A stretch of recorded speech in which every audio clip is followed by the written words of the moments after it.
नमस्कार, मैं महेंद्र कुमार।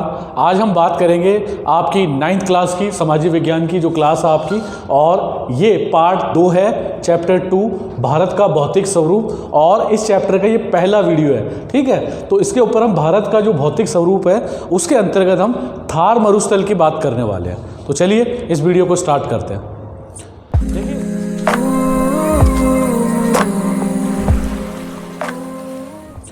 देखिए, सबसे पहले मैं आपको भारत के भौतिक स्वरूप को जो है 5 भागों में हमने बांट रखा है, अलग अलग हिस्सों में। तो उसका जो एक भाग है वो थार मरुस्थल कहलाता है। तो आज हम थार मरुस्थल के ऊपर ही सारी बात करेंगे। देखिए, थार मरुस्थल जो है उसकी एक छोटी सी डेफिनेशन मैंने लिखी है आपको समझाने के लिए, मैं आपको समझा देता हूँ। भारतीय थार मरुस्थल राजस्थान राज्य में अरावली पर्वतमाला के पश्चिम में स्थित है, गर्म और ऊर्ण मरुस्थल है, ठीक है। और यह बालू के टीबों से ढका हुआ एक तरंगित मैदान है।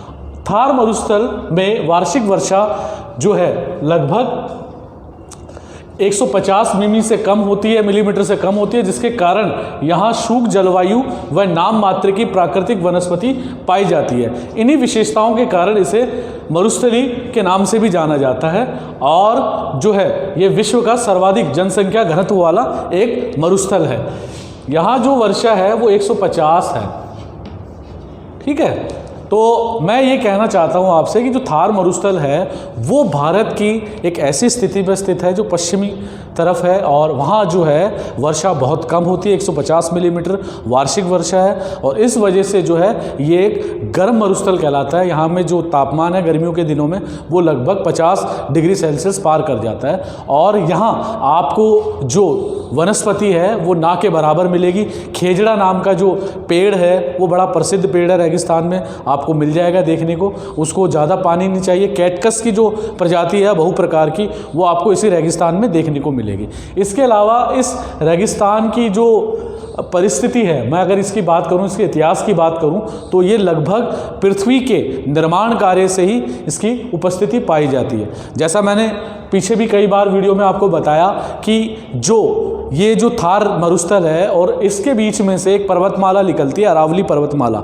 उस पर्वतमाला को भारत की और इसके अलावा विश्व की सबसे पुरानी पर्वतमालाओं में गिना जाता है। तो उसी हिसाब से जो अलग अलग एंगल बनते हैं, हिस्टोरिकल एंगल और वैज्ञानिक तथ्यों के आधार पे, जो थार मरुस्थल है वो जो है करोड़ों साल पहले से अपनी उपस्थिति दर्ज करवा रहा है। तो इस करोड़ों साल की जो उपस्थिति के कारण जो है थार मरुस्थल में कई चीज़ें बदलती जो आज जो है ऐसी स्थिति पर पहुंची है। इसके अलावा अगर मैं बात करूं इसमें नदियों की, तो थार मरुस्थल में एक ही प्रमुख नदी है जिसको हम लूनी नदी के नाम से जानते हैं, और ये लवणीय नदी है। और इसका जो अरावली पर्वतमाला से इसका मुहाना है जो निकलती है, और जो है अरब सागर में ये गिर जाती है पहुँचते पहुँचते।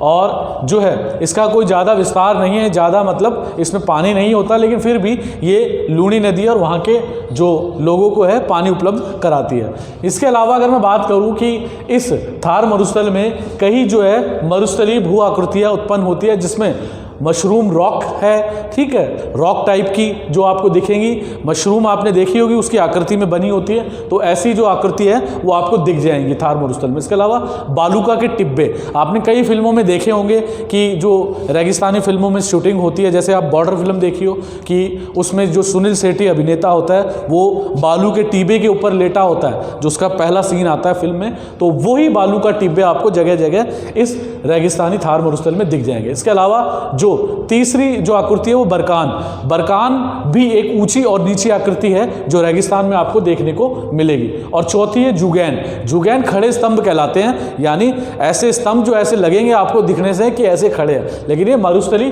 रूप में है। तो ऐसी बहुत सारी जो है मरुस्थलीय भू आकृति आपको देखने को मिलेगी। आपका ये जो चैप्टर है भारत का भौतिक स्वरूप, इसमें थार मरुस्थल जो है वो बड़ा ही जो है विश्व की सर्वाधिक आबादी वाले सघन रेगिस्तानों में माना जाता है। इसकी वजह यह है कि भारत में जो पॉपुलेशन है वो लगभग 135 करोड़ से ऊपर है, और 135 करोड़ में जो राजस्थान में जो पॉपुलेशन रहती है वो लगभग 6 करोड़ से लेकर 12 करोड़ तक की पॉपुलेशन अकेले जो है राजस्थान में स्थित है। तो इसका एक बहुत बड़ा भाग जो है इस अरावली पर्वतमाला से होते हुए इस रेगिस्तानी इलाके में निवास करता है। इसी वजह से ये विश्व का सर्वाधिक सघन जो है जनसंख्या वाला मरुस्थल कहलाता है। इस वीडियो में मैंने आपको थार मरुस्थल की बहुत सारी विशेषताएं बताई हैं। अगले वीडियो में हम जो है भारत के भौतिक स्वरूप के अंतर्गत इसके जो और पार्ट्स हैं उस पर हम बात करेंगे। तो चलिए इस वीडियो में आज इतना ही। धन्यवाद। Thank you.